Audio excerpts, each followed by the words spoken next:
27 nurses, 27 failures.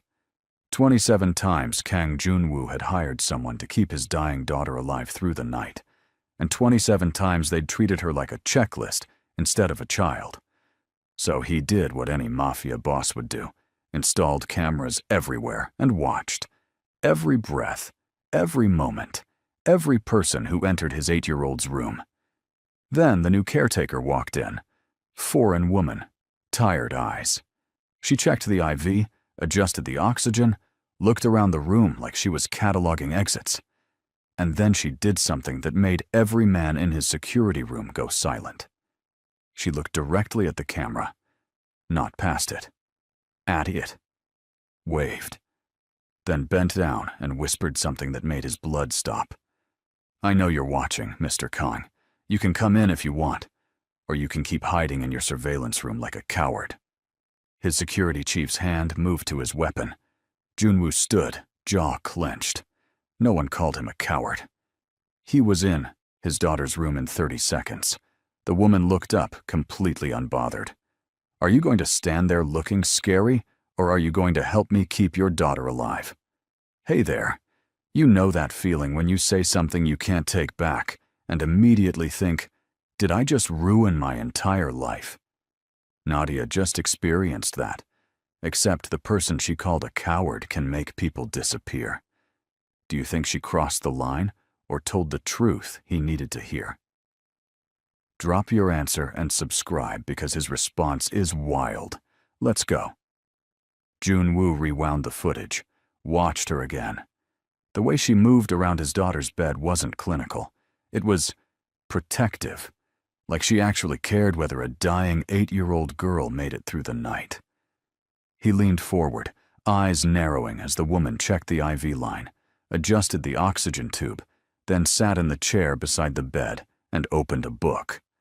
Not a medical journal, a children's story, in Arabic first, then broken, Korean, then English. His daughter, Min-ji, who hadn't smiled in 4 months, turned her head slightly toward the sound. Junwoo's jaw tightened. He'd installed the cameras 3 weeks ago after the last nurse had been caught scrolling through her phone while Min-ji's oxygen levels dropped. The agency promised him the best. They lied. They always lied. So he watched. Every night. Every shift change. Every moment his daughter spent alone because he was too dangerous to be a full-time father. The mafia didn't take holidays. Neither did his enemies. But this woman, Nadia Hassan, 24, South African, no family in Korea, work visa, clean record, overly qualified for a private caretaker position, which made him suspicious. People didn't take jobs below their skill level unless they were running from something. He made a note to dig deeper. Later that evening, he came home earlier than usual. His penthouse was silent except for the hum of medical equipment. The staff knew better than to linger. He moved through the marble halls, past the bulletproof windows overlooking Seoul's skyline, and stopped outside Min-ji's door. He heard her. Nadia's voice, low and warm, reading something about a lion and a mouse. Min-ji's laughter, small and fragile, floated through the crack in the door. Junwoo's hand froze on the handle. His daughter hadn't laughed since her mother died. He pushed the door open slowly. Nadia looked up, startled. The book clutched against her chest. She stood immediately, smoothing her uniform, eyes darting between him and Min-ji, like she'd been caught doing something wrong. "Mr. Kang," she said quietly, her accent wrapped around his name in a way that made it sound unfamiliar. I didn't hear you come in." He didn't respond, just looked at his daughter, who was sitting up slightly, pillows propped behind her. Her face was still pale, still thin, but her eyes were brighter. "Papa," Min-ji whispered. "Nadia was teaching me about South African stories. Did you know they have a god with a dog's head?" Junwoo's gaze slid back to Nadia. She was petite, maybe 5'3", with dark skin that caught the lamplight and eyes that held something he couldn't read. Fear, maybe, but not of him. of something else. "You're not supposed to stimulate her this late," he said, voice flat. "She needs rest." Nadia's chin lifted slightly. "She needs more than rest, Mr. Kang. She needs reasons to want to get better." The room went silent. No one spoke to him like that. Not his men, not his advisors, definitely not the staff. Minji's small voice broke the tension. "Papa, please don't fire her. She's the only one who doesn't make me feel like I'm dying." Junwoo's chest constricted. He looked at his daughter, then back at Nadia, whose jaw was set, but whose hands were trembling slightly at her sides. "Finish the story," he said finally. "Then she sleeps." He turned and walked out before either of them could respond. In his office, he poured whiskey he wouldn't drink and pulled up Nadia's file again. 3 years working in Cairo hospitals, pediatric care specialist, letters of recommendation from department heads. Then nothing. A 6-month gap before she applied for a visa to South Korea. He picked up his phone and texted his head of security.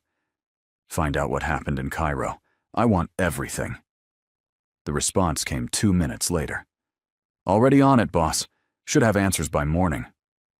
Junwoo set the phone down and walked to the window. Seoul glittered below him, a city he controlled from the shadows. He'd built an empire on fear and precision. He didn't trust easily, didn't let people close, couldn't afford to.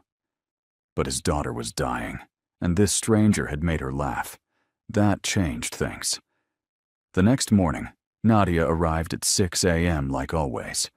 She didn't know Junwoo was already awake, watching her through the surveillance feed as she let herself into Minji's room and checked the overnight logs. She moved, efficiently, professionally. But there was something else. A tenderness in the way she brushed Minji's hair back from her forehead.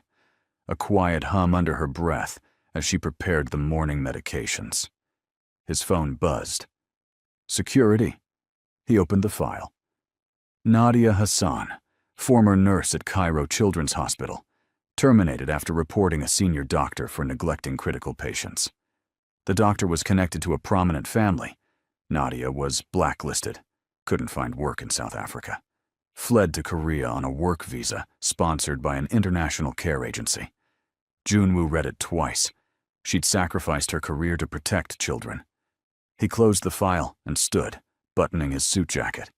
He had a meeting in an hour with a supplier who'd been skimming profits. The man would lose 3 fingers as a reminder. But first, he wanted to see his daughter. When he entered Minji's room, Nadia was helping her sit up for breakfast. She glanced at him briefly, then focused back on Minji, who was struggling to hold the spoon. "Let me help," Nadia said gently, guiding Minji's hand. "I can do it," Minji insisted, stubborn despite her weakness. Nadia smiled. "I know you can. But maybe today we do it together." Junwoo watched from the doorway. His daughter managed 3 bites before exhaustion took over. Nadia didn't push, just set the spoon down and adjusted the pillows. "You did good," Nadia murmured. "Tomorrow we'll try for 4. Minji nodded, eyes already closing. Nadia stood, wiping her hands on her uniform, and finally noticed Junwoo still standing there. "She's getting weaker," he said. Nadia met his gaze. "She's getting tired of fighting alone." "She's not alone. She has doctors, nurses, me. You're not here." The words hit like a blade between the ribs. Junwoo stepped further into the room, and Nadia instinctively stepped back. He noticed the way her breathing quickened, the way her fingers curled into her palms. "I provide everything she needs," he said quietly, dangerously. "Except yourself," Nadia replied. And there it was again. That defiance wrapped in something that looked like genuine concern. Junwoo studied her. She was afraid of him. He could see it in the tension of her shoulders. But she wasn't backing down. "Why did you leave South Africa?" he asked suddenly. Nadia blinked. That's not relevant to... I know what happened. I know why you can't go back." Her face went carefully blank. Then you know I don't have anywhere else to go. So if you're planning to fire me, I'm not firing you.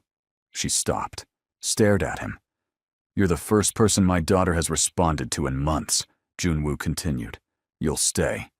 But if you ever lie to me, if I find out you're here for any reason other than taking care of Minji, you'll regret it.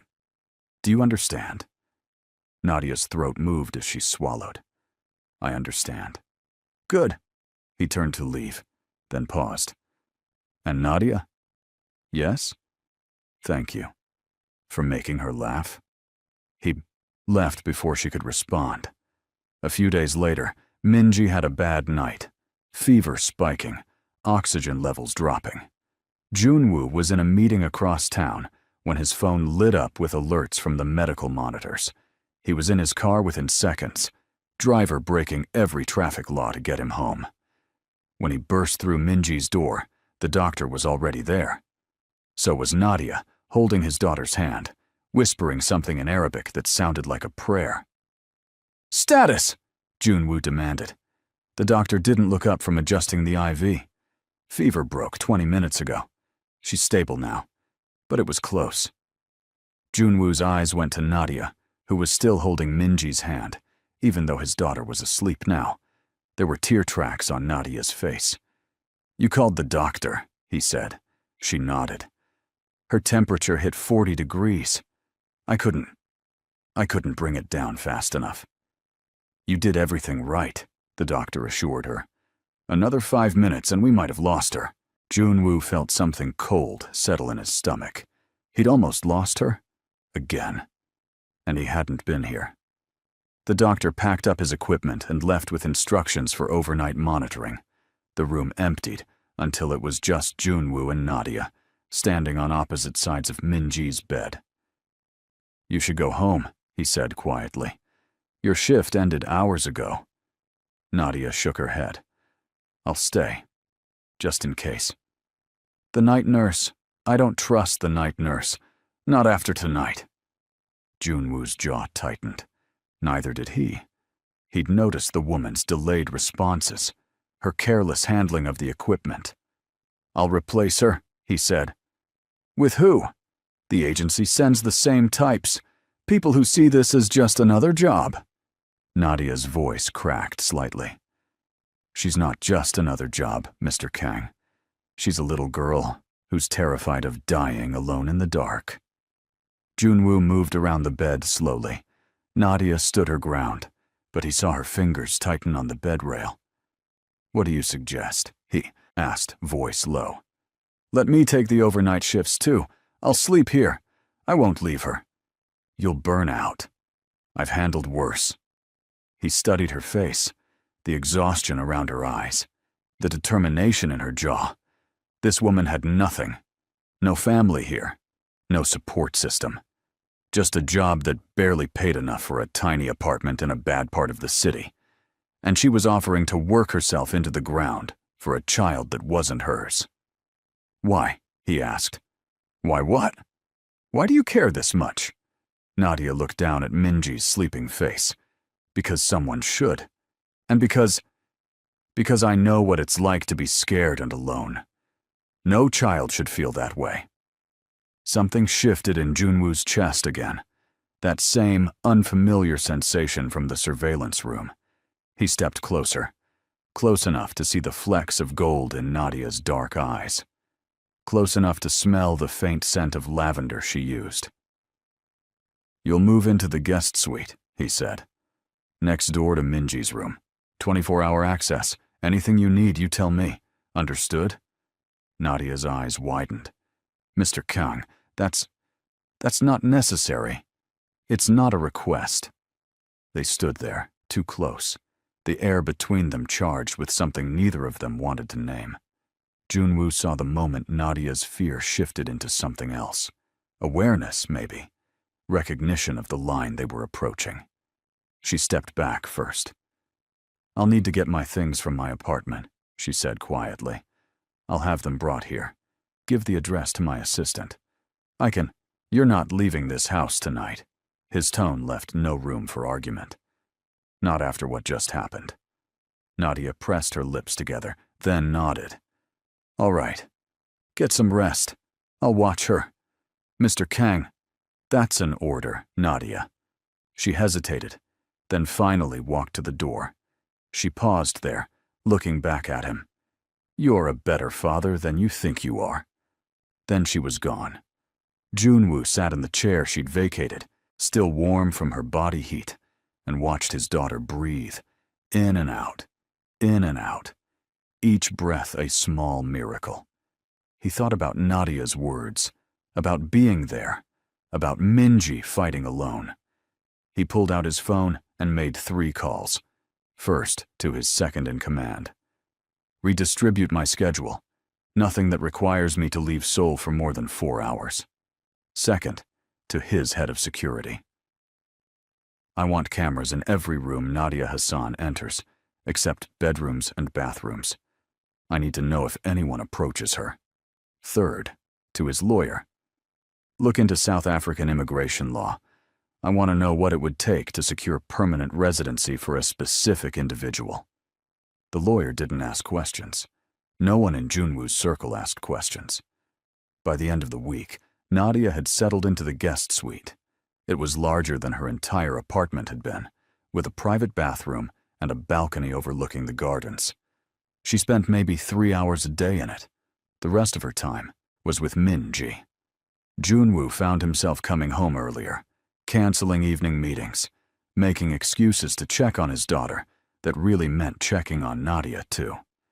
He watched her through the surveillance feeds when he couldn't be there, watched her read to Minji, watched her sing in Arabic while braiding his daughter's thinning hair, watched her cry in the hallway after particularly hard days, thinking no one could see. He saw everything, and he wanted her in a way that terrified him. It started small, noticing the way she moved, the curve of her neck when she bent over Minji, the sound of her laugh when his daughter said something unexpectedly funny. Then it grew, became an obsession he couldn't control. He found himself thinking about her during meetings, wondering what she was doing, if she was safe, if she was happy. He increased her salary without telling her, had her apartment lease terminated, and her belongings moved into storage, assigned one of his men to tail her whenever she left the house, which was rarely. He told himself it was about Minji, about protecting the one person who could help his daughter heal. He knew he was lying. One afternoon, Nadia asked permission to take Minji outside. The doctor had approved short trips, fresh air, gentle stimulation. Junwoo arranged for the private garden to be secured. Guards stationed at every entrance, medical equipment on standby. He watched from his office window as Nadia helped Minji into a wheelchair and pushed her through the roses. His daughter's face turned up toward the sun. She was smiling. Junwoo's phone rang. Business. A problem with a shipment at the port. He handled it in 3 sentences and hung up, eyes never leaving the garden. That's when he saw the other man, Dr. Park, Minji's primary physician. Young, competent, too handsome for Junwoo's liking. He'd joined them in the garden, was crouching beside Minji's wheelchair, showing her something on his tablet. Minji was giggling. And Nadia. Nadia was smiling at him, that same genuine smile she gave his daughter. Dr. Park said something. Nadia laughed. Junwoo's hand tightened on his phone until the case cracked. He was downstairs in seconds, walking across the garden with measured steps. 3 pairs of eyes turned toward him. Minji brightened. Nadia's smile faltered. Dr. Park stood, professional mask sliding into place. Mr. Kang, the doctor said. I was just explaining to Minji about the new treatment protocol. Does it require you to be here on your day off? Junwoo interrupted. Dr. Park blinked. I wanted to check on her progress personally. She's been doing so well lately. Thanks to Nadia, Minji chimed in. Dr. Park says she's the best caretaker I've ever had. Junwoo's eyes slid to Nadia, who was suddenly very interested in adjusting Minji's blanket. I appreciate your dedication, Dr. Park, Junwoo said, voice even. But Minji needs rest now. I'm sure you have other patients to attend to. It wasn't a suggestion. Dr. Park nodded slowly, picking up on the dismissal. Of course. I'll see you at next week's appointment, Minji. He turned to Nadia. It was nice talking with you. You too, Nadia replied quietly. Junwoo watched the doctor walk away, then looked down at his daughter. Time to go inside. But Papa, we just got out here. Inside, now. Minji's face fell. Nadia stood quickly, gripping the wheelchair handles. Mr. Kang, the doctor said fresh air was important. And I said inside. He met her gaze, saw the flash of defiance, the question forming on her lips. He turned and walked back toward the house before she could ask it. Later, after Minji was settled for her afternoon nap, Nadia found him in his office. She knocked once and entered without waiting for permission. What was that about? She demanded. Junwoo looked up from his laptop. I don't know what you mean. Dr. Park, you practically threw him out. He was here, outside his scheduled time. It's a security risk. He's her doctor. He's a man who has no reason to be at my home outside of medical necessity. Nadia's eyes narrowed. Are you serious right now? Junwoo stood, rounding the desk slowly. Completely. He was being kind. Something Minji desperately needs more of. She has you for that. She has me because you pay me. He was doing it because he cares. He was doing it because he wants something. Junwoo stopped in front of her. Too close. Men like him don't make house calls unless they're interested in more than their patients. Nadia's breath caught. You think he was there because of me? I know he was. A flush crept up Nadia's neck. That's ridiculous. And even if it were true, it's none of your business. Everything that happens under my roof is my business. I'm not your property, Mr. Kang. No, he agreed, voice dropping. But you live in my home. You care for my daughter. That makes you mine to protect. The word hung between them. Mine. Nadia's pupils dilated. Her lips parted slightly. Junwoo watched her process the implication, watched fear and something else flicker across her face. I should go, she whispered, running away. Being smart. She turned to leave. Junwoo's hand shot out, catching her wrist, not hard, just enough to stop her. She froze. Let go, she said. Tell me you didn't like him. What? Dr. Park. Tell me you felt nothing when he smiled at you, when he made you laugh. Nadia pulled her wrist free and turned to face him. Why does it matter? Because it does. That's not an answer. It's the only one you're getting. They stared at each other, chests rising and falling too fast. Junwoo knew he was losing control, knew he was crossing lines that shouldn't be crossed, but he couldn't seem to stop himself. I felt nothing, Nadia said finally. He's a nice man, that's all. You're lying. I'm not, she cut herself off, breathing hard. Why are you doing this? I don't know, Junwoo admitted, and it was the most honest he'd been in years.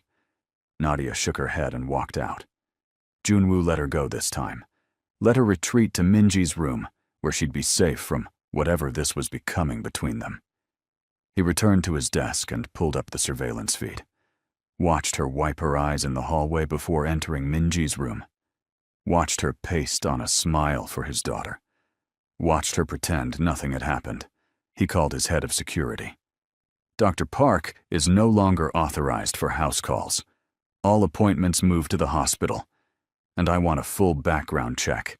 Every relationship, every debt, everything. Consider it done, boss. Junwoo ended the call and stared at the screen. At Nadia, reading to Minji like her world wasn't fracturing around her. He'd built an empire on control, on knowing exactly what he wanted and taking it without hesitation. But this woman was chaos wrapped in caretaker's scrubs, and he was falling into her orbit with no plan, no exit strategy, just want. Raw, consuming, impossible want. And that terrified him more than any enemy ever had. The following week, Minji had her best stretch of days since the diagnosis. Her appetite improved. Her color returned slightly. She stayed awake for longer periods, asking questions about everything. South Africa. Africa. The world beyond Seoul's towering buildings. Nadia answered each question with patience, weaving stories that made Minji's eyes light up. Stories about the Nile, about markets filled with spices and silk, about a grandmother who taught her to heal with herbs and prayer. Junwoo listened from doorways, from his office where the surveillance feeds played, from the hallway where he stood at night, unable to sleep, watching Nadia keep vigil over his daughter. He was obsessed. He knew it, couldn't stop it. His second-in-command noticed first. "You're distracted," the man said during a meeting about territory disputes. "That's not like you." "I'm fine," Junwoo replied, signing off on a weapons shipment without reading the details. "You just approved double the usual order." Junwoo looked down at the paper. His second was right. He'd signed without thinking, without checking. That never happened. "Fix it," he said. "Boss, is everything okay at home?" Junwoo's eyes lifted slowly. "Why would you ask that?" "Because you've never made a mistake like this. Not in 12 years. The man hesitated. "If there's something going on, there's nothing going on. Focus on your job." The meeting ended shortly after. Junwoo went home and found Nadia teaching Minji simple Arabic phrases. "Hello, thank you." "Beautiful." His daughter was laughing, butchering the pronunciation, trying again. "Papa," Minji called when she saw him. "Listen, Ana Bahebak." Junwoo looked at Nadia. "What does that mean?" Nadia's cheeks darkened. It means I love you." Minji repeated it, proud. "Ana Bahebak, Papa." Something cracked in Junwoo's chest. He crossed the room and knelt beside his daughter's bed, pulling her into a careful embrace. "Ana Bahebak, Minji." His daughter buried her face in his shoulder. Nadia looked away, but not before he saw tears gathering in her eyes. That night, after Minji fell asleep, Junwoo found Nadia on the balcony outside her suite. She was wrapped in a blanket, staring at the city lights. "You're good with her," he said from the doorway. Nadia startled, then relaxed slightly. "She's easy to be good with. She's special." "She is." He stepped onto the balcony. "But so are you." "Mr. Kang, Junwoo." "What?" "When it's just us, call me Junwoo." Nadia pulled the blanket tighter. "That wouldn't be appropriate." "Why not?" "Because you're my employer. Because there are lines. I don't care about lines." "Well, I do." She turned to face him. "I have to. Do you understand that? I have nothing here. No family. No backup plan. This job is everything. And if I cross the wrong line, if I make the wrong move, I lose it all." "You think I'd fire you?" "I think you're a dangerous man who's used to getting what he wants. And I think whatever this is," she gestured between them, "it's not safe.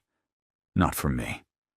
Junwoo moved closer, slowly, giving her time to retreat. She didn't. Just stood there, chin lifted, defiant even while afraid. "You're right," he said quietly. "I am dangerous. I've done things that would horrify you, hurt people, destroyed lives, built everything I have on violence and fear." He paused. "But I would never hurt you, Nadia, and I would never take away your safety. Not for anything." "You can't promise that." "I just did." "Words are easy, Mr. Kang." "Junwoo." "Words are easy," she continued, voice shaking slightly.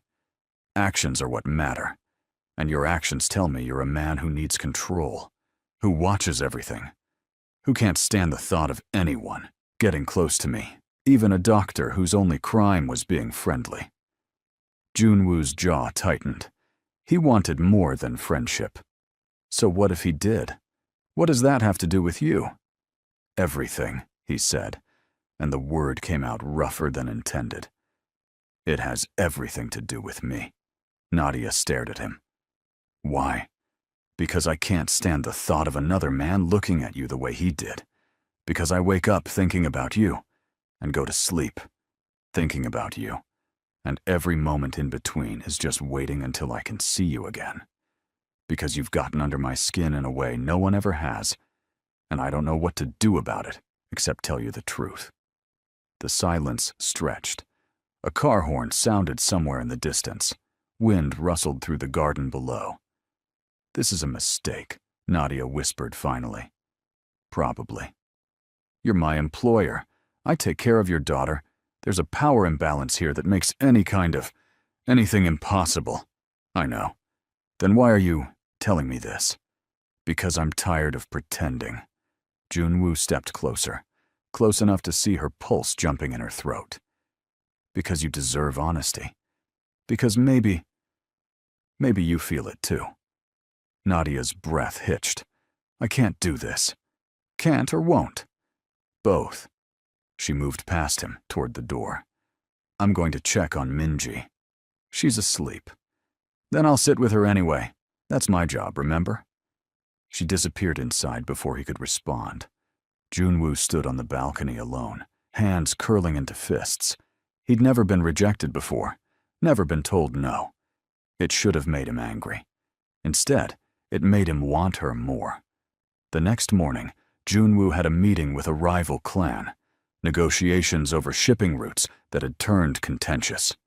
His second-in-command advised bringing extra security. Junwoo brought 6 men and his coldest expression. The meeting took place in a warehouse near the docks, neutral territory. The rival boss was older, scarred, with eyes that had seen too much death. You're late, the man said. I'm exactly on time, Junwoo replied, sitting across from him. Let's talk business. They went back and forth for an hour. Numbers, percentages, territories. It was almost settled when the rival boss leaned back and smiled. I heard you have a new woman in your house, he said casually. African, right? Pretty thing from what my sources tell me. Every man in the room went still. Junwoo's expression didn't change, but the temperature seemed to drop 10 degrees. My household staff is none of your concern, he said evenly. Just making conversation. You know how it is. We hear things, see things. Your security is good, but not perfect. The man's smile widened. She goes to the market sometimes, buys vegetables, takes walks in the park near your building, always alone. Junwoo's hand moved to his phone under the table, texted his head of security one word. Now. Are you threatening me? He asked, voice soft and deadly. Not at all. Just letting you know that I know. That my people know. That if negotiations between us ever went poorly, well, there are many ways to hurt a man. Junwoo stood. His men stood with him. We're done here. We haven't finished. Yes, we have. Junwoo leaned forward, palms flat on the table. If anyone in your organization comes within 100 meters of anyone in my household, I will burn your entire operation to the ground. Your warehouses, your clubs, your homes, everyone you've ever cared about. Do you understand me? The rival boss's smile faded. You're overreacting. Do you understand me? The man nodded slowly. Junwoo left without another word. He was in his car immediately, phone to his ear. Where is she? At the house, boss, his head of security replied. She hasn't left all morning. Double the guards. No one in or out without my direct approval. And I want surveillance on every member of the Park clan. Every single one. Consider it done. Junwoo arrived home 20 minutes later, went straight to Minji's room. Nadia looked up from where she was helping his daughter with physical therapy exercises, concern flashing across her face. Mr. Kang, is everything... Can I speak with you? Privately? Nadia glanced at Minji, who nodded. Go, Nadia. I'm okay. They stepped into the hallway. Junwoo closed the door and turned to face her. "From now on, you don't leave this building without security." Nadia blinked. "What? Why?" "Because I said so." "That's not an answer. Someone made a threat today, against people in my household. That includes you." Her face paled. "A threat? What kind of—" "The kind that means you're not safe outside these walls anymore." He moved closer, hands flexing at his sides. "I need you to trust me on this. I need you to follow the rules I set. Can you do that?" Yes, but no buts. You don't leave without guards. You don't go anywhere alone. You tell me or my security chief before you step foot outside. Understood?" Nadia nodded slowly. "Understood." "Good." He turned to leave, then stopped. "And Nadia, this is happening because of me, because of who I am and what I do. If you want to leave, if this is too much, I'll arrange a new position for you, somewhere safe, far from here, far from this life." "You want me to leave?" "No," he said, voice rough. "But I'll let you go if that's what you need." Nadia was quiet for a long moment. "What about Minji?" "I'll find another caretaker." "No, you won't find another caretaker like me. You said so yourself. She's finally getting better. Finally happy. And you want to take that away from her because someone made a threat? I want to keep you safe. Then keep me safe here. Don't send me away. Don't make me leave her." Nadia's eyes blazed. "I'm not going anywhere, Mr. Kang. Not unless you physically remove me. And if you try, I'll fight you every step." Something fierce and possessive roared to life in Junwoo's chest. "You're sure?" "I'm sure." He nodded once. "Then you stay. But you follow my rules." "Fine. Fine." They stared at each other, the air crackling with tension and unspoken words. Then Nadia turned and went back into Minji's room, leaving Junwoo standing in the hallway, heart pounding harder than it had during the confrontation at the warehouse. She'd chosen to stay. For Minji, she'd said. But he'd seen something else in her eyes, something that looked suspiciously like she'd chosen to stay for him, too. Over the following days, Junwoo increased security throughout the building. Armed guards on every floor, cameras in every corridor, background checks on every delivery person, every visitor, every member of the household staff. Nadia noticed. Of course she noticed. But she didn't complain, just adapted, learning which guards were on which shifts, memorizing their names, treating them like people instead of weapons. The men loved her for it. Brought her tea during long nights with Minji, offered to run errands, joked with her in broken English and Korean. Junwoo watched it all and felt jealousy twist in his gut. One evening, he found her in the kitchen around midnight. She was making tea, humming that same Arabic song she sang to Minji. "Can't sleep?" he asked. She jumped, nearly dropping her cup. "You need to stop sneaking up on me." "I wasn't sneaking. You were distracted. I was enjoying the quiet." She poured hot water over her tea bag. "Minji had nightmares earlier. Took a while to calm her down." "Why didn't you call me?" "Because you were in a meeting. Your assistant told me not to disturb you unless it was an emergency." Junwoo made a mental note to fire his assistant. Minji is always an emergency. "She's fine now. That's what matters." Nadia leaned against the counter, cradling her cup. "You look tired?" "So do you." "I asked first." A small smile tugged at his lips. "Business complications. The threat from the other day? Handled." "Meaning?" "Meaning it's handled. Don't worry about it." Nadia studied him over the rim of her cup. "Do you ever tell anyone the full truth? Or is everything always need to know?" "The less you know, the safer you are. Or the more you control what I know, the more you control me." Junwoo crossed the kitchen slowly. Nadia held her ground, but her knuckles whitened on the cup. "I don't want to control you, Nadia," he said quietly. "I want to protect you, There's a difference. Is there? Because from where I'm standing, they look remarkably similar. Then maybe you're standing too close to see clearly. Or maybe you're too close to admit what you're actually doing.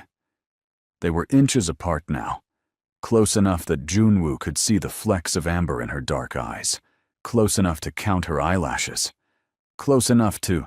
Nadia stepped back. I should go check on Minji again. She's fine. I checked the monitors before I came down. You're always watching, aren't you? Yes. Doesn't that get exhausting? Not when it comes to the people I care about. Nadia's breath caught. Mr. Kang, how many times do I have to tell you to call me Junwoo?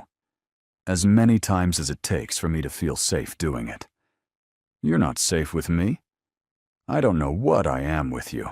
That's the problem. She left before he could respond, left him standing in the kitchen with her words echoing in his head and the faint scent of lavender hanging in the air.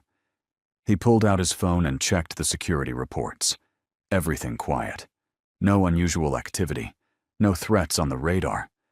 But something felt wrong. Off. Like the calm before a storm. He trusted his instincts. They'd kept him alive this long. So he doubled the night security again, added motion sensors to the perimeter, had his tech team install panic buttons in Minji's room and Nadia's suite. 2 nights later, his instincts proved correct. The alarm went off at 3 a.m., perimeter breach on the east side of the building. Junwoo was out of bed instantly, weapon in hand, barking orders into his phone. Lock down the building. Get to Minji's room, now! He ran down the hallway, heart hammering, burst into his daughter's room to find 2 of his guards already there, weapons drawn. Nadia was holding Minji, who was crying, confused and terrified. What's happening? Nadia demanded. Someone tried to get inside. Junwoo moved to the window, peering through the bulletproof glass. Floodlights illuminated the garden. He saw 3 figures retreating toward the wall. His men were in pursuit. Papa? Minji's small voice cut through his focus. He turned, crossed to his daughter, and knelt beside her bed. It's okay, sweetheart. Everything's okay. I promise. I'm scared. I know. But you're safe. Nadia's here. I'm here. No one's going to hurt you. Minji nodded, but didn't stop crying. Nadia held her closer, whispering soothing words in Arabic. Junwoo's phone buzzed. He answered. Report. 3 men. Armed. We caught 1. The other 2 escaped over the wall. Looks like they were trying to reach the east side service entrance. Interrogate the 1 we caught. Find out who sent them. Already on it, boss. Junwoo ended the call and looked at Nadia. Her face was pale, but her hands were steady on Minji. Take her to my room, he said. It's the most secure location in the building. Stay there until I come get you. Where are you going? To deal with this. Junwoo? His name slipped out, probably without her realizing. Be careful. Something warm spread through his chest despite the circumstances. Always am. He left 4 guards with them and went downstairs to the security office. The captured intruder was already tied to a chair, bleeding from a head wound. Young, maybe 25. Scared, but trying to hide it. Who sent you? Junwoo asked, voice flat and cold. The man said nothing. Junwoo nodded to his head of security, who stepped forward and broke, the man's finger with a practiced twist. The scream echoed off the walls. I'll ask again. Who sent you? Park Clan, the man gasped. They paid us to scare you. Said to get close to the building. Make you think you're not safe. Why target my home? They said you have a weakness now. Said you're distracted. Said if they can't negotiate with you, they'll make you negotiate on their terms. Junwoo felt ice slide down his spine. What else? That's all I know, I swear. Another finger broke, another scream. What else? They know about the woman, the African woman. They said she's your weakness, that if they can get to her, they can get to you. Junwoo's vision tunneled. He pulled his gun and pressed it against the man's forehead. How many others are coming? I don't know. Please, I don't know. Guess. Maybe 10? 20? They were gathering people when we left. Please, I'm just hired muscle. I don't know anything else. Junwoo lowered the gun, stepped back. Get him out of my sight. Lock him up until I decide what to do with him. His men dragged the intruder away. Junwoo turned to his security chief. I want every approach to this building fortified. Lethal force authorized. No one gets close without clearance. Yes, boss. And bring me everything we have on the Park clan. Leadership, financials, weaknesses, everything. You're going to war? I'm ending this. Tonight. He made 6 calls in the next hour, called in favors, mobilized his entire network. By sunrise, he had 60 armed men surrounding Park clan territory. By noon, he was sitting across from their boss again. This time, the man wasn't smiling. You attacked my home, Junwoo said quietly. You threatened my child, my people. That was a mistake. It was just a message. And here's my message. Junwoo slid a folder across the table. That's everything I have on you. Your warehouses, your shipments, your offshore accounts, your mistress in Busan. Your son's gambling debts. He leaned forward. I can destroy all of it. Right now. With one phone call. Or we can make a deal. The man opened the folder. His face went gray. What kind of deal? You leave my territory alone. Forever. You stay out of my business. You never mention my household or anyone in it again. In exchange, I don't burn your entire world to ashes.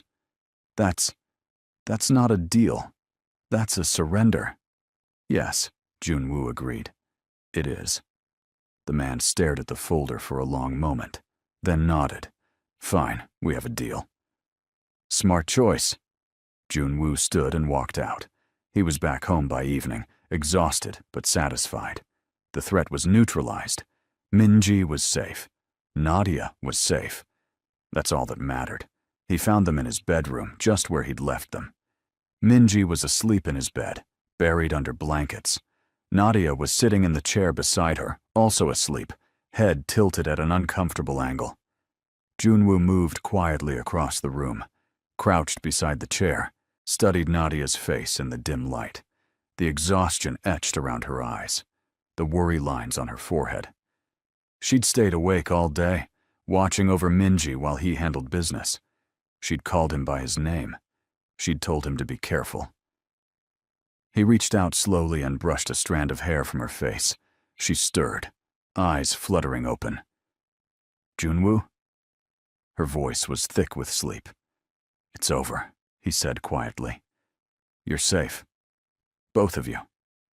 Nadia sat up straighter, wincing at the crick in her neck. The men who tried to break in? Dealt with. They won't be back. No one will. You're sure? I'm sure. She studied his face, looking for something. Truth, maybe, or reassurance. Whatever she found seemed to satisfy her because she nodded and relaxed slightly. Thank you, she whispered. For what? For protecting us. For keeping your promise. Junwoo's throat tightened. Always. They stayed like that for a moment, kneeling beside each other in the quiet darkness. Minji, sleeping peacefully between them. Then Nadia yawned, covering her mouth. Sorry, I didn't sleep much. Go to your room, get some rest. I should stay with Minji. I'll stay with her. You need sleep. But, Nadia? He caught her hand, held it, felt her pulse jump beneath his thumb. Please, let me take care of both of you. She looked at their joined hands, then up at his face. You're not as scary as you think you are. A surprised laugh escaped him. Is that right? Underneath all the darkness and the danger and the watching, you're just a father who loves his daughter. And maybe, she trailed off. Maybe what? Maybe someone who's learning to care about more than just survival. She pulled her hand free gently and stood, walked to the door, paused. "Good night, Junwoo." "Good night, Nadia." She left. Junwoo stayed beside his daughter's bed, hand still warm from Nadia's touch, and wondered when exactly he'd lost control of his own heart. 3 weeks passed without incident. Minji continued improving, gaining weight, staying awake longer. The doctors were cautiously optimistic. Nadia was relentless in her care, pushing Minji through physical therapy, celebrating every small victory, refusing to let discouragement take root. Junwoo watched it all, watched Nadia transform his dying daughter into a little girl who laughed and hoped and dreamed again. Watched her pour herself into someone else's child, like it was her own. Watched her avoid him in the hallways, in the kitchen, anywhere they might be alone. She was running from whatever was building between them. He was done pretending it didn't exist. One afternoon, his mother called. She wanted to meet Minji's caretaker, wanted to see for herself who had accomplished what dozens of professionals couldn't. Junwoo tried to discourage her. His mother was complicated, traditional, judgmental. But she insisted, and his mother wasn't someone who took no for an answer. She arrived on Saturday with her usual entourage, security, assistant, driver. She swept into the penthouse like a queen inspecting her kingdom, eyes sharp and assessing. "Where is she?" his mother demanded in Korean. "With Minji. I'll bring her out." "No need. I'll go to them." Junwoo followed her to Minji's room, dread building in his stomach. His mother opened the door without knocking. Nadia looked up from where she was reading to Minji, surprise and confusion crossing her face. "Grandmother!" Minji exclaimed, brightening. His mother's expression softened as she moved to the bed, embracing her granddaughter. "Look at you. You have color in your cheeks again." "Nadia's been teaching me exercises and stories and Arabic words." His mother's eyes slid to Nadia, who had stood and was smoothing her uniform nervously. "You're the caretaker?" "Yes, ma'am," Nadia replied in careful Korean. "I'm Nadia Hassan. African. South African, yes." His mother circled her slowly, studying her like she was examining merchandise. Junwoo's jaw tightened. "Mother, how old are you?" his mother asked, ignoring him. 24. "Young? Too young to have much experience. I worked in pediatric care for 3 years in Cairo before coming here." "And why did you leave Cairo?" Nadia hesitated. "Personal reasons." "That's not an answer." "It's the only one I'm comfortable giving." His mother's eyebrows rose. Bold. "Do you know who I am?" "You're Mr. Kang's mother. Minji's grandmother. I'm also the widow of one of the most powerful men in Seoul. My family has connections throughout Korea and beyond. If I wanted to know your secrets, I would know them within the hour." "Mother, that's enough," Junwoo said sharply. His mother turned to him. "I'm simply ensuring that the person caring for my granddaughter is trustworthy." "She is. I've already vetted her thoroughly." "Have you?" His mother's smile was thin. "Or have you been too distracted by other aspects to see clearly?" The Bois room went silent. Minji looked between them, confused. Nadia's face had gone carefully blank. "Minji," Junwoo said quietly, "why don't you show grandmother the book Nadia gave you?" His daughter, sensing the tension, nodded quickly and started chattering about South African fairy tales. Junwoo caught Nadia's eye and tilted his head toward the door. She slipped out quietly. He followed. In the hallway, Nadia was standing with her arms wrapped around herself. "I'm sorry. I didn't mean to cause problems." "You didn't. My mother is protective and traditional. She doesn't approve of change easily." "She doesn't approve of me, you mean? She doesn't know you yet. Will she? Know me?" Nadia looked up at him. "Or am I just the help? The foreigner taking care of her granddaughter until someone more suitable comes along?" You're not just anything, Junwoo said, stepping closer. And you're not going anywhere. I don't care what my mother thinks. You should care. Family is important. You're important. Nadia's breath caught. Don't say things like that. Why not? It's true. Because it makes this harder. Because I can't let myself believe. His mother's voice cut through the moment. Junwoo, a word. Now. He sighed, frustrated. Stay here. Please. Nadia nodded. Junwoo returned to Minji's room, where his mother was waiting with crossed arms. Send Minji's nurse away, she said in Korean. We need to talk. He asked one of the guards to take Minji to the garden for some fresh air, then closed the door. What's going on with you and that woman? His mother demanded immediately. Nothing is going on. She takes care of Minji. Don't lie to me. I've known you your entire life. I see how you look at her, how you position yourself between her and everyone else, how you defend her without question. His mother moved closer. You have feelings for her. Junwoo said nothing. This is inappropriate. She works for you. She's a foreigner with no family, no connections, no standing. Your father would be ashamed. My father is dead, Junwoo said coldly, and his opinions died with him. His mother's face paled. How dare you? How dare I what? Live my own life? Make my own choices? Father built this empire, but I've maintained it. Grown it. I've earned the right to make my own decisions. Not when those decisions could destroy everything we've worked for. What will people say when they find out the great Kang Junwoo is involved with his daughter's caretaker? When they learn she's African? Black? Do you understand what that will do to your reputation? I don't care about my reputation. Then care about Minji's. Care about what this will do to her.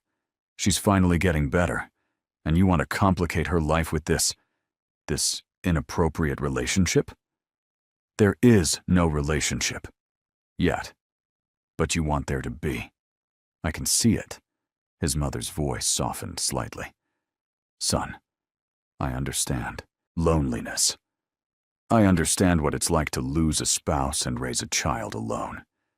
But this isn't the answer. Find someone appropriate. Someone from our world who understands. I don't want someone from our world. I don't want someone who understands the violence and the darkness and the blood. I want... He stopped, jaw working. I want someone who sees past all of that to something better. Someone who makes me want to be better. His mother studied him for a long moment. You're in love with her. It wasn't a question. Junwoo didn't deny it. Then you're a fool, she said finally. Love doesn't conquer everything. Love doesn't erase differences or smooth over complications. Love, in our world, is often a liability. Maybe I'm tired of our world. You don't get to be tired. You have responsibilities. People depending on you. Minji depending on you. She moved toward the door. Think carefully about what you're doing, because if you pursue this, there will be consequences. For you, for her, for everyone involved. She left without saying goodbye to Minji. Junwoo stood alone in the room, his mother's words echoing. He knew she was right about one thing. There would be consequences. His world didn't mix with normal people, didn't allow for soft things, like love and hope and future. But maybe that's exactly why he wanted it so badly. He found Nadia in the garden with Minji later.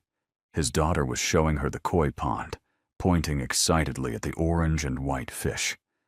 Nadia was crouched beside her, genuinely interested, asking questions about their names and ages. Junwoo watched from the doorway, memorized the scene.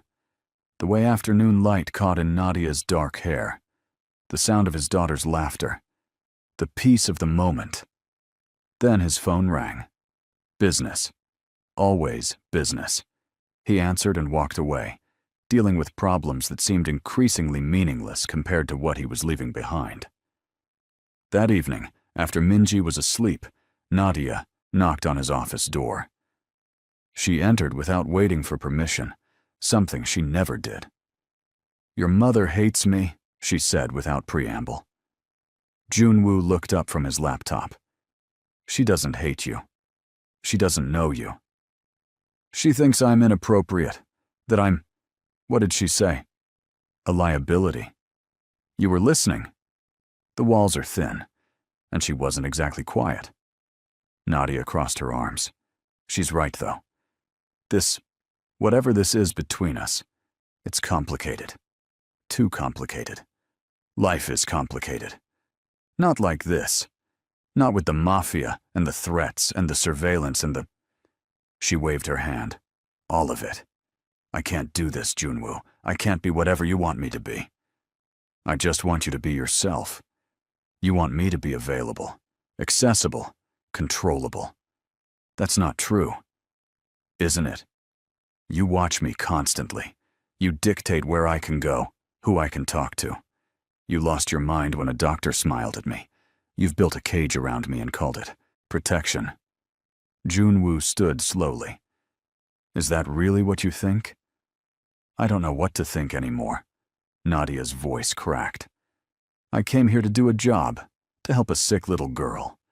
But now everything is tangled up with you and your world and your feelings, and I can't separate what's real from what's just proximity. You think this is just proximity? I think you're used to getting what you want, and I think I'm convenient, here, available, and maybe a little bit damaged enough to actually consider." Junwoo crossed the room in 3 strides, stopped close enough that Nadia had to tilt her head back to look at him. "You think I want you because you're convenient? Don't you? I want you because you're brave, because you stood up to me when no one else would, because you look at my daughter like she's precious instead of broken, because you make me feel things I didn't think I was capable of feeling anymore." His voice dropped. "I want you because when I'm near you, the darkness doesn't seem so absolute, because you make me want to be more than the monster everyone thinks I am." Nadia's eyes glistened.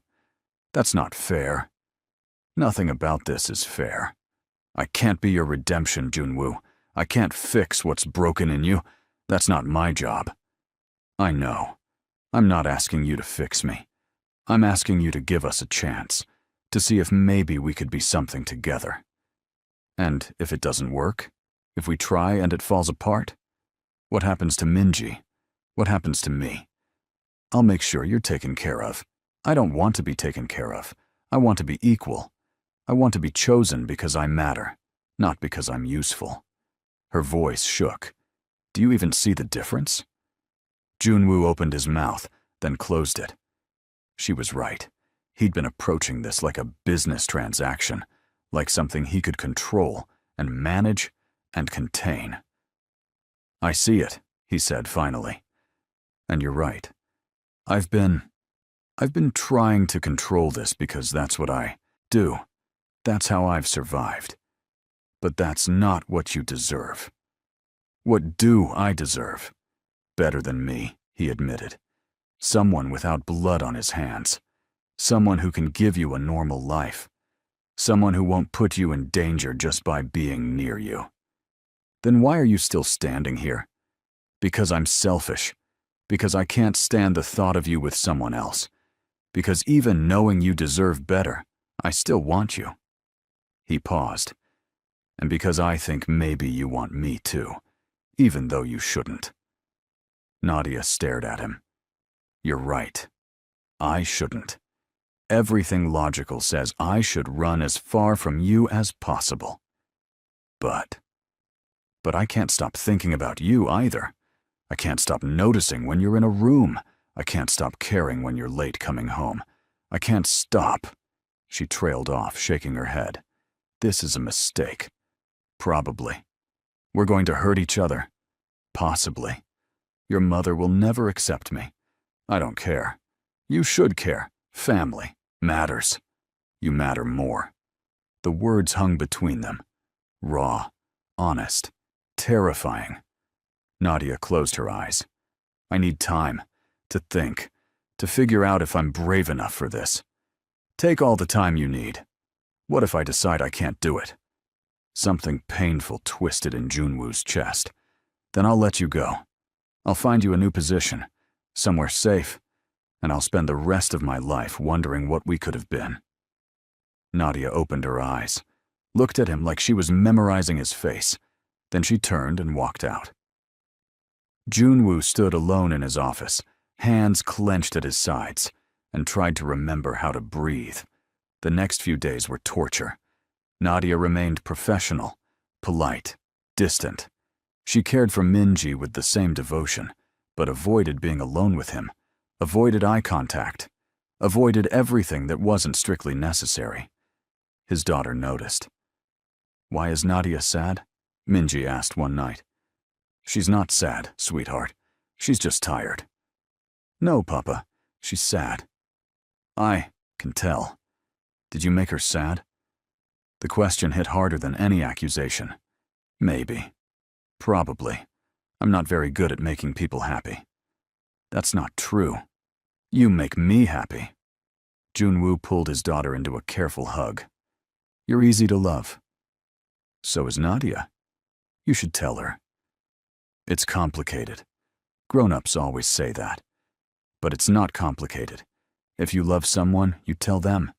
If they love you back, you stay together. That's what happens in stories. Real life isn't a story, Minji. Maybe it could be, if you tried harder." Out of the mouths of children, Junwoo thought. His 8-year-old daughter understood love better than he did. That night, he made a decision. He called his lawyer. "I want you to draw up papers. Official employment contract for Nadia Hassan. 5-year term. Guaranteed position regardless of personal circumstances. Full benefits. Housing stipend. And a clause that protects her from termination based on anyone's opinion except mine and hers." "Boss, that's highly unusual. I don't care. Have it ready by tomorrow."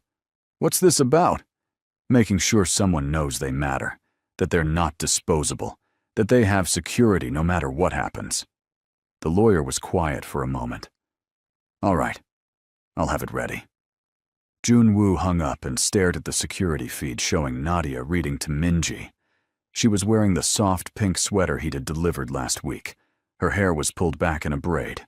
She looked exhausted, but determined. She looked like everything he didn't deserve but desperately wanted anyway. The next morning, he presented Nadia with the contract. She read it slowly, eyes widening with each clause. "What is this?" she whispered. "Security. Proof that you're not just convenient or accessible. Proof that I see you as someone valuable. Someone I want to keep in my life, regardless of anything else." "Junwoo, this is too much. It's not enough. But it's a start." He paused. "You said you wanted to be chosen because you matter. This is me choosing you. For Minji, yes, but also for me. And asking if maybe you could choose me back. Not now. Not until you're ready. But someday. Maybe." Nadia's hands trembled on the papers. "You're really bad at this." "At what?" "At romance, at declarations, at making things less complicated instead of more." "I know. I'm working on it." She looked up at him, tears gathering. "I'm scared." "Me too." "What if we try and it destroys everything? What if Minji gets hurt? What if it works?" Junwoo interrupted gently. "What if we're actually good together? What if all the fear and the complications and the differences don't matter as much as we think?" "That's a lot of what-ifs." "Life is what-ifs. We can spend it afraid, or we can spend it trying." Nadia stared at him for a long moment. Then she set the contract down and stepped closer. Close enough that he could see gold flecks in her eyes again. Close enough to feel her warmth. "I need you to promise me something," she said quietly. "Anything. Promise that if this doesn't work, You won't punish me for trying. You won't take away my job or hurt me or... I promise. On Minji's life, I promise. You'll always have a place here. Always be safe, no matter what happens between us." She studied his face, looking for lies, found only truth. "Okay," she whispered. "Okay? Okay, let's try. Let's see if maybe we can be something." Relief flooded through him so intensely he almost staggered. "Yeah? Yeah. But slowly, carefully, and if it gets too much, if it starts hurting Minji or..." He caught her hand, brought it to his lips, pressed a kiss to her knuckles that was barely a touch, but burned like fire. "Slowly, carefully. I promise." Nadia's breath hitched, her fingers curled around his, and for the first time in weeks, she smiled. Small, tentative, but real. "You really are terrible at this," she said. "Then teach me. Show me how to do it right." "I don't know how either. I've never... This is new for me, too. Then we'll figure it out together." They stood like that, hands clasped, in the middle of his office, while morning light streamed through the windows, and somewhere down the hall, Minji laughed at something on her tablet. It wasn't perfect, wasn't a fairy tale, but it was a beginning, and that was enough. The next few weeks were careful, deliberate. Junwoo and Nadia navigated around each other like people learning a new dance, testing boundaries, finding rhythm. He came home earlier. She lingered after Minji fell asleep. They talked about small things, safe things, South Africa, Korea, favorite foods, childhood memories. Minji noticed the shift immediately, started inviting Junwoo to join their afternoon activities, started asking if Nadia could stay for dinner, started calling them together when she needed something, like she was trying to fuse them into a unit. Smart kid.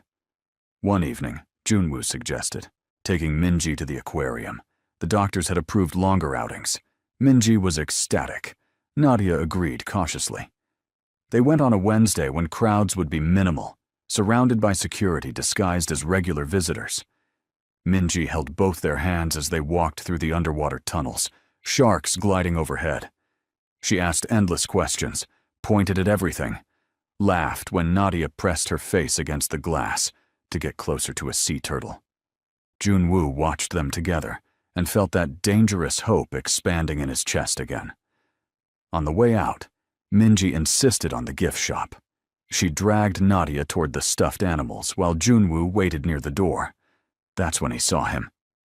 Dr. Park, the physician who'd visited his garden weeks ago. The man was with a woman, probably a girlfriend, but his eyes had found Nadia immediately. He was walking over before Junwoo could intervene. "Nadia, what a coincidence," Dr. Park said warmly. Nadia turned, surprise crossing her face. "Dr. Park. Hi. I haven't seen you at Minji's appointments lately. Is everything okay?" "Everything's fine. Her regular doctor handles the checkups now." "Ah." Dr. Park's smile dimmed slightly. "Well, she looks wonderful. You've done amazing work with her." "Thank you." Junwoo moved closer, deliberately positioning himself beside Nadia. Dr. Park's eyes flicked to him, then back to Nadia. "I hope I didn't overstep last time I visited," Dr. Park said carefully. "I got the impression Mr. Kang wasn't pleased." "It was a security concern," Junwoo interjected smoothly. "Nothing personal. Of course." Dr. Park extended his hand. "No hard feelings, I hope." Junwoo shook it briefly. "None. Enjoy your afternoon." The dismissal was clear. Dr. Park nodded and rejoined his companion. Nadia looked up at Junwoo with raised eyebrows. That wasn't subtle. Wasn't trying to be. He was just being friendly. He was interested in you. There's a difference. And what if he was? What if someone else is interested? Are you going to intimidate every man who talks to me? Probably. Nadia laughed despite herself. You're ridiculous. You knew that when you agreed to try this. I'm starting to realize the full extent of what I agreed to. Minji came running over with a stuffed dolphin. "Papa, can I get this?" "You can get whatever you want, sweetheart." Minji beamed and ran back to show Nadia. Junwoo followed, but not before catching Dr. Park watching them from across the store. The man looked away quickly. Good, Junwoo thought. Let him understand the situation clearly. Later that week, Junwoo's mother called again. She wanted to have dinner, just the two of them. He knew it was a trap, but agreed anyway. They met at an expensive restaurant his family had owned for decades. Private room, secure. His mother was already seated when he arrived. Tea poured, expression unreadable. "You're still with her," she said without greeting. "I am." "People are. Talking. Let them talk. It's not that simple. Your reputation affects business, affects relationships with other families, affects Minji's future." His mother set down her cup. "I did some research on Nadia Hassan." Junwoo tensed. "What kind of research?" "The thorough kind. She's exactly what she claims to be. Competent nurse. Good heart. Clean record." She paused. "But her presence here is complicating things. I've had 3 calls this week from associates asking about your relationship, asking if it's serious, asking if you're truly considering marriage to a foreigner. What I'm considering is none of their business. It's everyone's business when you're in your position. You can't just do whatever you want without consequences." His mother leaned forward. "I'm not saying this to hurt you. I'm saying it because I love you, because I want you to be happy. But happiness in our world comes with costs. What are you suggesting? Keep her as Minji's caretaker if you must, but don't make it more than that. Don't marry her. Don't legitimize this in a way that will cause problems for years to come. And if I love her?" His mother's expression softened. "Then love her quietly, privately. But don't make her your wife. Don't bring her into our world officially. It will destroy her, and it will hurt you in the process." Junwoo stood. "Thank you for dinner, and for your advice. But I'll make my own decisions. Junwoo, I've lived by your rules, by father's rules, by everyone else's expectations my entire life. I've built an empire doing it. I've earned the right to choose my own path now. Even if that path leads to destruction? Even then. Because maybe destruction is worth it if it means actually living instead of just surviving."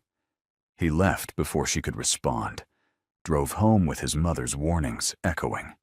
She wasn't wrong about the complications, about the costs, about the way his world would react. But she was wrong about one thing. Nadia wouldn't be destroyed by his world. She was stronger than his mother realized. When he got home, he found Nadia on the balcony again. She was wrapped in a blanket, staring at the stars. He joined her silently.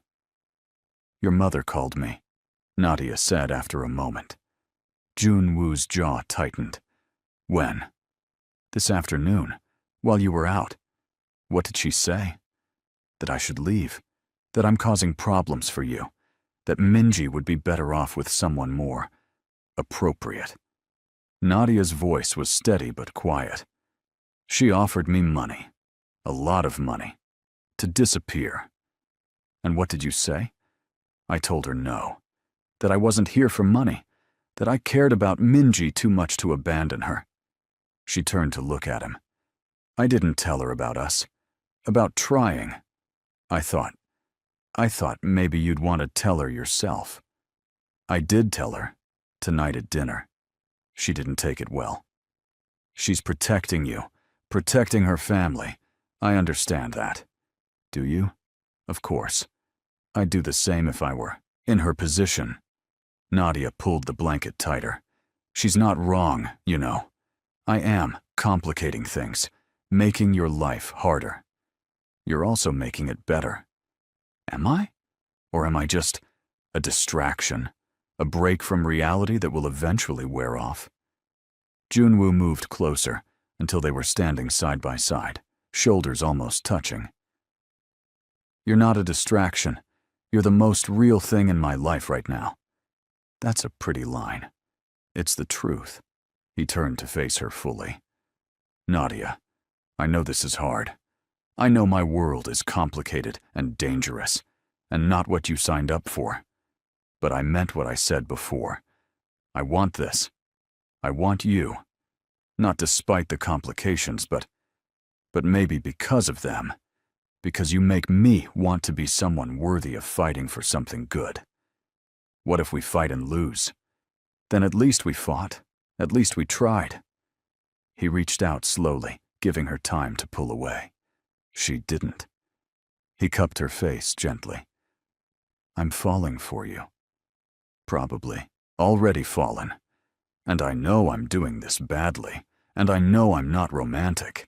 And I know I'm probably scaring you with how intense this is. But I can't pretend anymore. I can't act like you're just Minji's caretaker. You're more. So much more." Nadia's eyes filled with tears. "I'm falling too. Have been for weeks. And it terrifies me because I don't know how to do this. Don't know how to love someone like you. Someone like me. Someone powerful. Someone dangerous. Someone who makes me feel safe and scared at the same time. Then we'll figure it out together. We'll make mistakes. We'll hurt each other probably. But we'll try. Is that enough?" Nadia nodded, tears spilling over. "Yeah, it's enough." Junwoo wiped her tears with his thumb, leaned down slowly, pressed his forehead against hers. They stood like that, breathing together, while Seoul glittered below them. "Can I kiss you?" he asked quietly. "Not on the mouth. Not yet. I'm not ready for that." "Then where?" Nadia tilted, her head slightly, offering her cheek. Junwoo pressed his lips there, feather light, barely a touch. She made a small sound, fingers clutching his shirt. "Okay," he murmured against her skin. "Yeah, okay."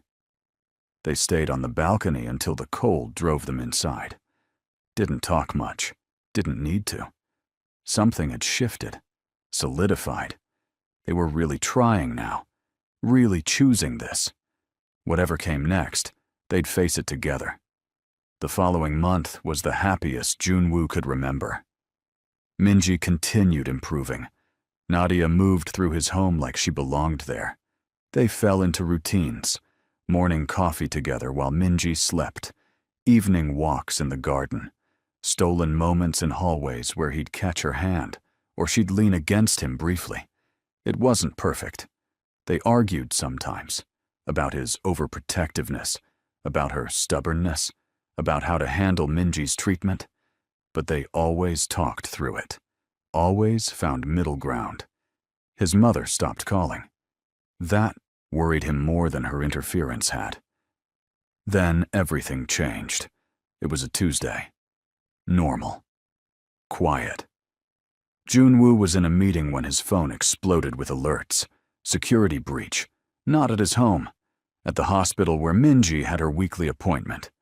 He was in his car immediately, breaking every traffic law. Called Nadia. No answer. Called his head of security. What's happening? Someone tried to grab them in the parking garage. We stopped it, but what? Nadia was hurt. Minor injuries. She's being checked now. Minji is fine. Scared, but fine. Junwoo's vision tunneled. Who was it? Still determining. Caught 2 of them. 3rd got away. He arrived at the hospital 10 minutes later. Found Minji with 4 guards in a private waiting room. Found Nadia being treated for a gash on her arm and bruises on her ribs. She looked up when he entered, eyes wide and frightened. "Junwoo!" He was beside her instantly, checking her injuries, looking for blood he couldn't see. What happened?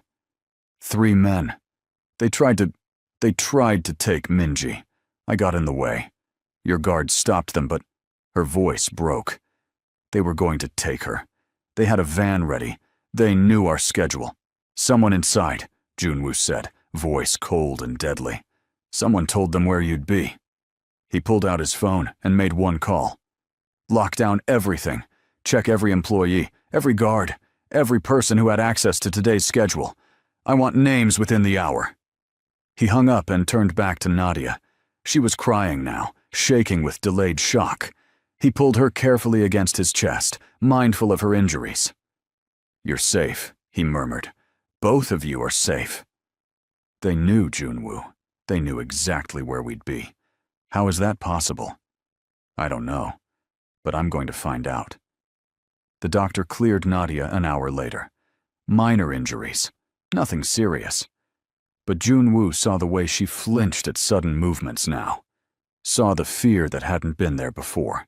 He took them home, tripled security, had his tech team sweep for bugs, for leaks, for anything that might explain how his schedule had been compromised.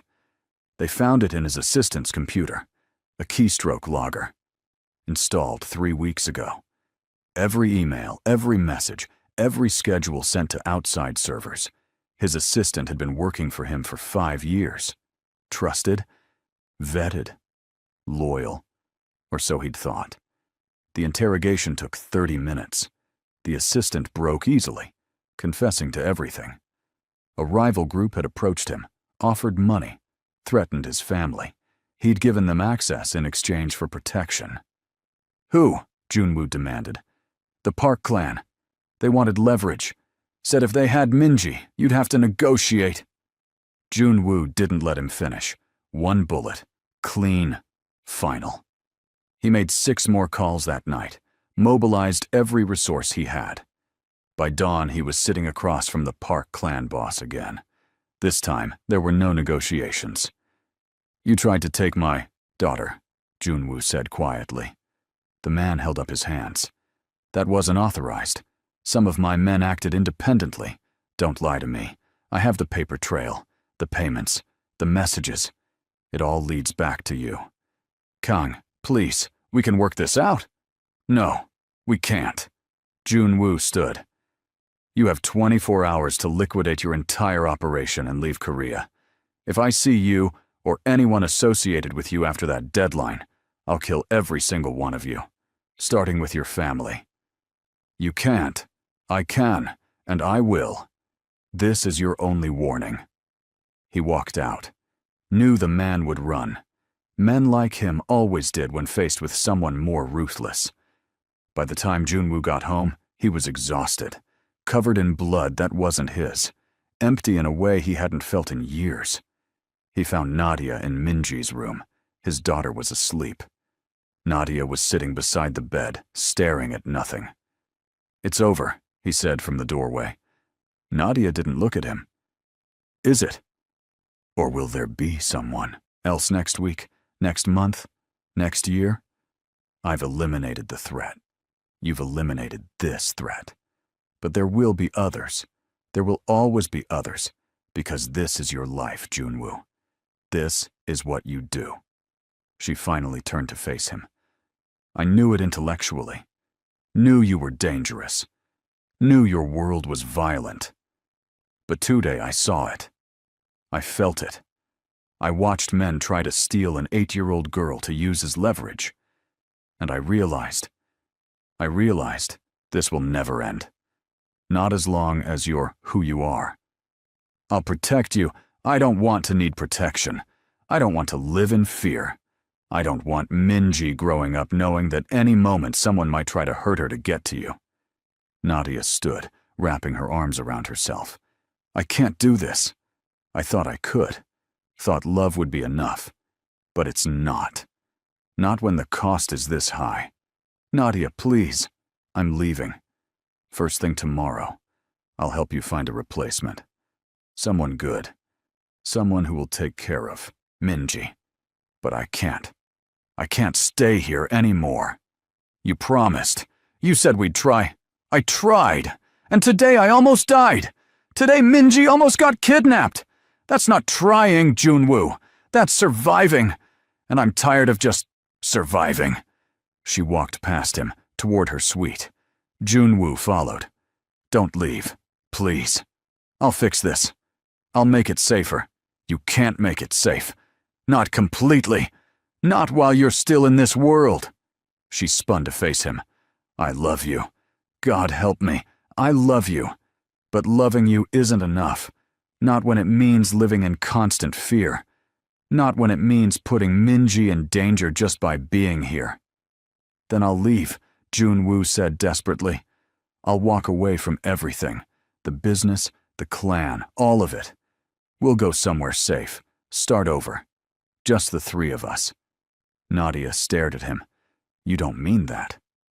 I do. I'll leave it all behind if that's what it takes to keep you. And what happens in 6 months when you resent me for making you give up your entire life? What happens when the violence follows us anyway, because you can't truly escape this world? What happens when... I don't care about any of that. I care about you, about Minji, about us having a chance. There is no us, Junwoo. There's you and your world, and me caught in the middle trying not to drown. Tears streamed down her face. I can't be your salvation. I can't be the reason you walk away from everything. That's too much pressure. Too much responsibility. I'll just be another person you lost because of who you are. She turned and went into her suite, closing the door. Junwoo stood in the hallway, fists clenched, and felt everything he'd built crumbling. He went to his office, poured whiskey, stared at the surveillance feeds showing Nadia packing her belongings with shaking hands. His phone rang, his second in command. The Park clan is gone. They fled to Japan, left everything behind. Good, Junwoo said numbly. Boss, are you okay? No, but handle everything for the next few days. I need time. He hung up and watched Nadia cry while folding clothes, watched her pause to look at photos of Minji on her phone, watched her fall apart the same way he was falling apart. This was his fault, his world, his violence, his choices catching up to him in the cruelest way possible. He'd thought love could conquer everything. But maybe his mother was right. Maybe in his world, love was just another liability, another weakness for enemies to exploit. He finished the whiskey and went to check on Minji. His daughter was awake now, confused. Papa, where's Nadia? She's packing, sweetheart. Why? Because she needs to leave for a while. But she can't leave. She promised she'd teach me more Arabic. She promised we'd go to the aquarium again. She promised. Minji started crying. Please don't let her leave. Please, Papa. I need her. I know. I need her, too. He pulled his daughter close. But sometimes people need to leave to stay safe. And we love them enough to let them go. That's stupid. If you love someone, you keep them. You fight for them. Sometimes fighting means letting go. Minji pulled back, looking at him with eyes far too old for 8 years. You're giving up.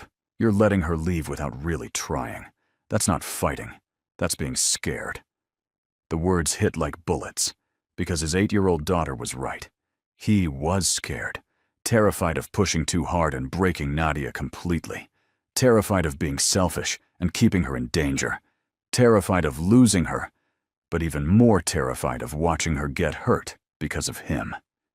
He'd faced down rival bosses, survived assassination attempts, built an empire on fear and blood. But this woman had brought him to his knees without even trying. What do I do? He asked his daughter quietly. You show her you're worth the risk. You show her that love is bigger than fear. You fight, Papa. Really fight. Not with guns or threats, with your heart. Junwoo looked at Minji, really looked at her. She was wise beyond her years, brave beyond measure, and she was right. He'd been approaching this like a battle, like something to strategize and control. But love wasn't a battle, it was a surrender. He kissed Minji's forehead. Thank you, sweetheart. You're smarter than me. I know, she said seriously. Now go get Nadia before she leaves. He left his daughter's room and went to Nadia's suite. Knocked once, entered without waiting. She looked up from her suitcase, eyes red and swollen. "I don't want to fight anymore, Junwoo. I'm too tired." "I'm not here to fight." He moved into the room slowly. "I'm here to surrender." "What?" "You're right. About everything. My world is dangerous. It will always be dangerous. And I can't promise you complete safety. I can't promise that loving me won't come with costs." He stopped a few feet from her. "But I can promise that I'll spend every day trying to make it worth it. Can promise that I'll protect you and Minji with everything I have. And I can promise that walking away from you would destroy me in ways no enemy ever could. Junwoo, I'm not asking you to be my salvation.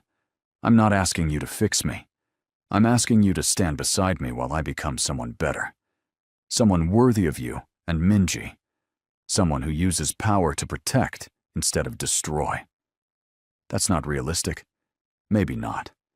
But I'm willing to try. I'm willing to restructure everything. To step back from the violence. To focus on legitimate business. It won't happen overnight. But it can happen if you're willing to wait. To believe in me." Nadia shook her head. "You're asking me to bet my entire life on a maybe.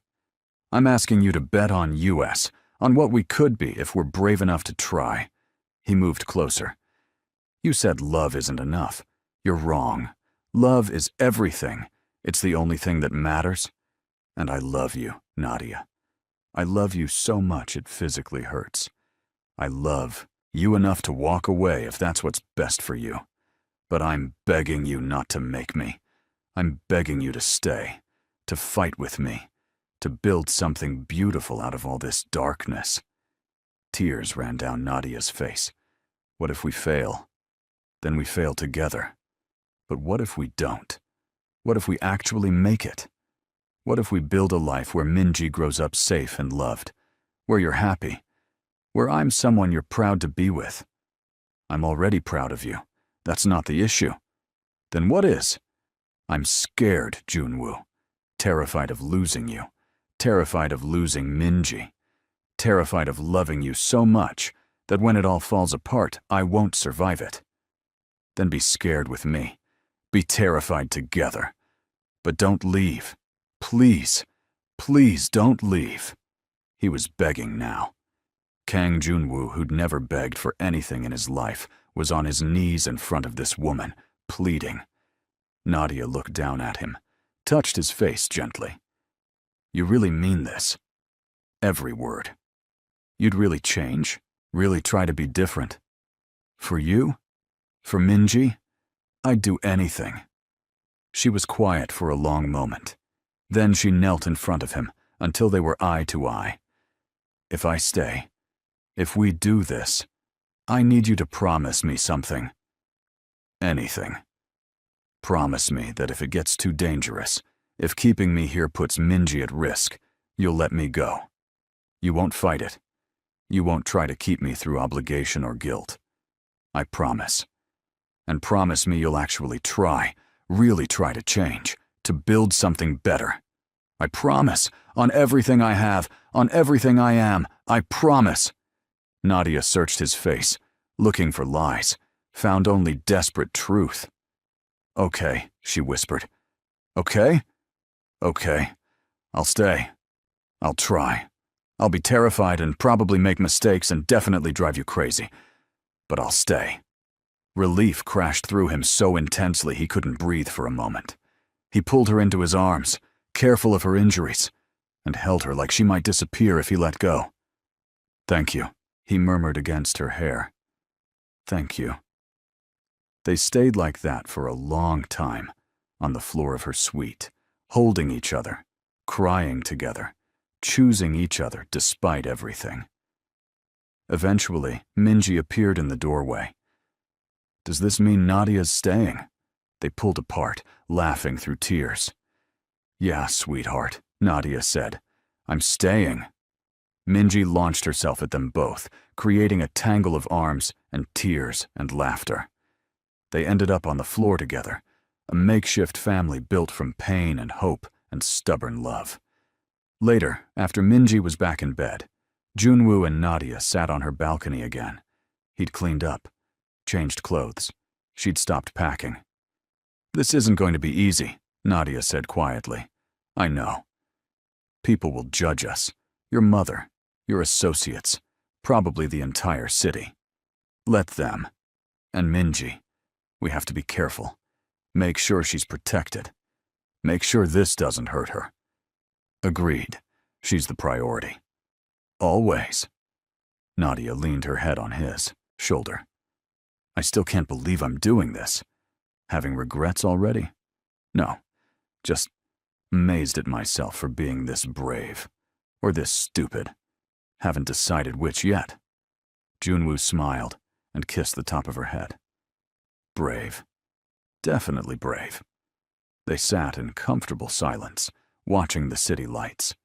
Somewhere below, life continued. People moved through their ordinary days, unaware of the small miracle happening in this penthouse. Two broken people choosing to be whole together. One dangerous man learning to be gentle. One scared woman learning to be fearless. And one little girl finally getting the family she deserved. Over the next 6 months, Junwoo kept his promises. He restructured his organization, delegating the violent aspects to trusted lieutenants while focusing on legitimate business. It was messy, complicated. Some people left. Others questioned his leadership. He didn't care. He was building something better. Nadia stayed, through the complications, through the judgment, through the moments when fear tried to drive her away. She stayed because she'd made a promise, too. Minji thrived. Her health continued improving. She gained weight, started attending a specialized school for chronically ill children, made friends, laughed more than she cried. Junwoo's mother eventually came around, slowly, reluctantly. But she saw how happy Minji was, saw how devoted Nadia was, saw how her son had transformed from a man surviving to a man living. She still didn't fully approve, probably never would. But she stopped interfering. And that was enough. 1 year after the hospital attack, Junwoo took Nadia and Minji to South Africa. They visited the places Nadia had told stories about, walked beside the Nile, explored markets filled with spices and silk, met her grandmother, who blessed their union even though it wasn't official yet. On their last night in Cairo, Junwoo proposed, not with fanfare or grand gestures, just the three of them on a rooftop, watching the sunset paint the city gold. "I know I'm not perfect," he said, holding a simple ring. "I know I've done terrible things. But you make me want to be better. You and Minji. You're my family. You're my home. And I'm asking. I'm begging. Please let me spend the rest of my life proving that I'm worthy of you." Nadia was crying. "You already proved it. Every single day. Every choice you've made. Every time you've chosen love over violence. You've already proved it." "Is that a yes?" "That's a yes, you ridiculous man. Of course it's a yes." Minji cheered. Junwoo slipped the ring on Nadia's finger and kissed her cheek, her forehead, her hands. Not her mouth. Not yet. They were saving that for their wedding day. Building anticipation. Making it mean something. They married 6 months later. Small ceremony. Just close family and friends. Minji was the flower girl. Junwoo's mother cried, though she'd never admit it. When the officiant finally said they could kiss, Junwoo cupped Nadia's face gently. "Last chance to run." "Not going anywhere," she whispered. He kissed her slowly, carefully, like she was precious, like she was everything. And she was. 2 years after the wedding, Nadia discovered she was pregnant. Minji was ecstatic, already planning everything the baby would need, already insisting she'd be the best big sister in history. Junwoo was terrified and thrilled in equal measure. Another person to protect, another person to love, another reason to keep building something better. Their son was born on a spring morning, healthy, perfect, with his mother's dark eyes and his father's stubborn jaw. They named him Karim. It meant generous, noble, someone who gave without expecting return. The kind of man Junwoo was learning to be, the kind of man he wanted his son to become. Standing in the hospital room, watching Nadia hold their newborn while Minji cooed over her baby brother, Junwoo felt something he'd never thought possible. Peace. Complete. Absolute. Peace. "Thank you," he whispered to Nadia. "For what?" "For staying, for believing in me, for giving me this. All of this." Nadia smiled. "Thank you for being worth the risk." Minji looked up at them. "Can we take a family picture?" "Of course, sweetheart." They gathered together, Junwoo's arms around his wife and daughters and son, smiling for a photo that would hang in their home for years to come. Proof that love could conquer violence, that hope could overcome darkness, that broken people could build something beautiful if they were brave enough to try. It wasn't perfect. They still argued sometimes, still faced challenges, still navigated the complications of Junwoo's past. But they were together. They were a family. They were living proof that redemption was possible, that love was stronger than fear, that choosing each other every single day was enough. And in a city that never slept, in a penthouse that had once been a fortress, a former mafia boss held his family close and finally understood what it meant to truly live. Not just survive, not just exist, but live, fully, completely, without apology. Because sometimes the most dangerous thing a man can do is let himself be vulnerable, let himself love, let himself hope. And sometimes that danger is exactly what saves him. This story reminds us that transformation is possible when we choose love over fear, that healing often comes from unexpected places, and that the courage to be vulnerable is the greatest strength of all.